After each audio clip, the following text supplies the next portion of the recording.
nations, altered its foreign policy and shifted its allegiances under the personal dominance and leadership of one man, who often has emerged from nowhere.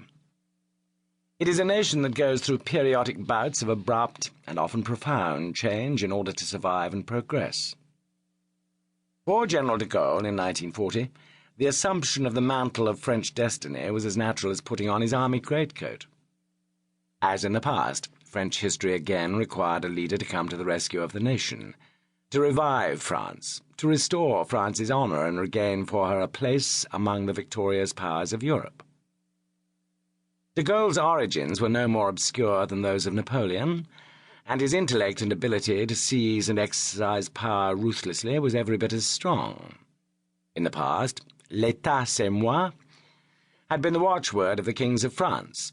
However egocentric it might seem to the rest of the world, for Charles de Gaulle it was a matter of simple historical necessity to become the state. This French experience is the antithesis of Anglo-Saxon democratic history, in which constitutional stability is paramount, and change comes through continuity and evolution.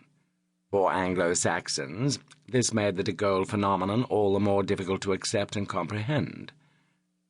Winston Churchill, a 19th-century romantic, devoted to France, did understand it, and at the outset embraced de Gaulle. Franklin D. Roosevelt could not. General de Gaulle was anachronistic, out of place in the American century, and a little absurd. He was a brigadier general with few troops, an enormous ego, and an uncooperative nature. France was prostrate, and that was that. Roosevelt dismissed de Gaulle contemptuously with the oft-repeated remark, "Sometimes he thinks he's Joan of Arc, and sometimes he thinks he's Clemenceau."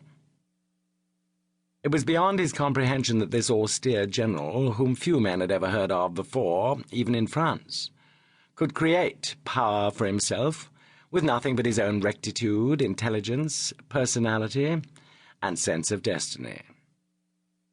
In particular, Roosevelt had never before in all his political life been up against the power of intransigence. Steeped in politics, FDR was probably the greatest political manipulator in American history. But General de Gaulle refused to be manipulated. It was incomprehensible, and indeed often totally unreasonable, that a French general in the middle of a war could be so unyielding with his allies, so petty, so haughty, so deliberately antagonistic, troublesome, and uncooperative. The great Churchill was prepared to play the loyal lieutenant and subjugate his national interests to the greater interests of the war effort as defined by Roosevelt. But de Gaulle's destiny was to fight for French interests, not subjugate them to the Anglo-Saxons.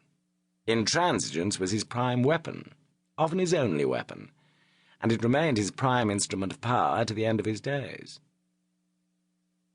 How does mere ambition in a man harden into a sense of destiny, and what gives a man a feel for power and an appetite for power?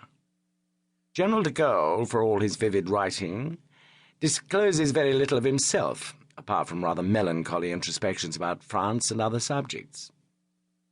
He decided early on to enter the army, convinced, as many Frenchmen were at the turn of the century, that another war with Germany was inevitable. The army was a place where a man could exercise command and power, even at a young age and with a low rank, and perhaps even find destiny. De Gaulle was perfectly suited in personality, temperament, intellect, courage, and patriotic conviction to the moulding of a military career. He was a loner from the start, all his life ready to embrace the loneliness of command that is a hallmark of great generals. He always remained remote, aloof, distant from his fellow officers. He was moody, brooding, dour, and intensely intellectual in his approach to his career and the challenges and problems of military life. He devoured military history, always seeking out the details of the commanders who challenged the conventional, commanders who were original and made a success of disobeying. From the outset of his career, even when commanding platoons or companies on exercises, he made a habit of doing it his way, against the concepts and even the orders of those above him.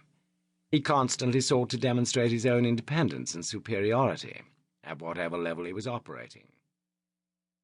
His service record